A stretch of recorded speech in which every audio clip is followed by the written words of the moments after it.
Hi everyone, I am going to discuss with you about the steps followed in business unit strategic planning. So these are the steps followed in the business unit strategic planning process. First one is the business mission, followed by SWOT analysis. It consists of internal environment and external environment. Next is goal formulation, strategy formulation, program formulation and implementation, feedback and control.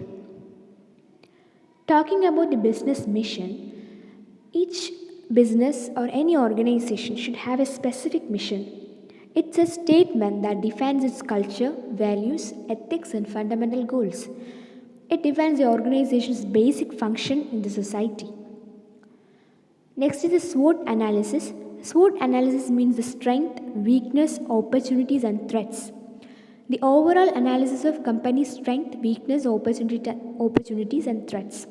The external environment are opportunity and threat, their analysis, and the internal environment are strength and weakness, their analysis. The strengths. The strengths is asking the business firm itself, like what is our competitive advantage? What resources do we have? What products are performing well? Like they should analyze themselves. What are their strengths? Weaknesses. What are our weaknesses? They should analyze. Where can we improve? What products are underperforming? What are we lacking? Resources.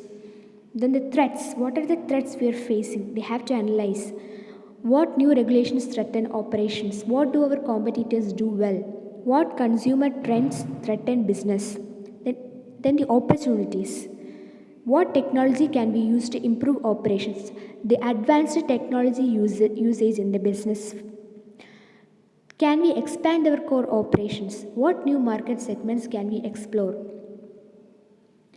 This is an example given, like in a TV equipment company, they are forming their opportunities and threats. Next is the goal formulation. It's an important step in the business unit strategic planning.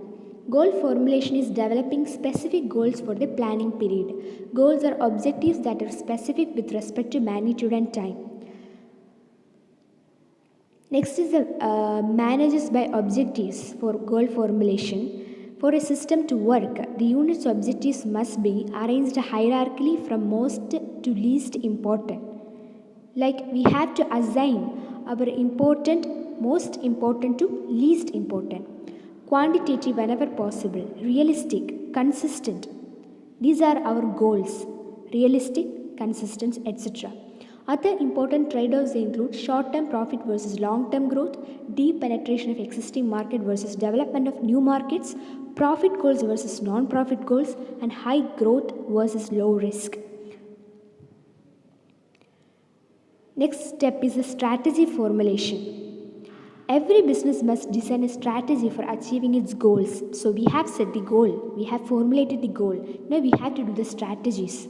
We have to make a list on strategies consisting of a marketing strategy and a compatible technology strategy and a sourcing strategy. So, Michael Porter has proposed 3 generic strategies that provide a good starting point for strategic thinking. They are overall cost leadership, differentiation, and focus. So, overall cost leadership is firms work to achieve the lowest production and distribution cost so they can underprice competitors and win market share. Differentiation is the business concentrates on achieving superior performance in an important customer benefit area valued by a large part of the market. Focus. The business focuses on one or more narrow market segments, get to know them intimately, and pursues either cost leadership or differentiation within the target segment.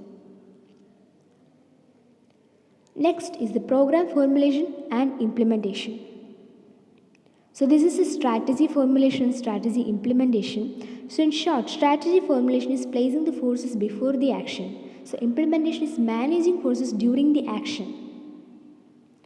Strategy formulation is an entrepreneurial activity.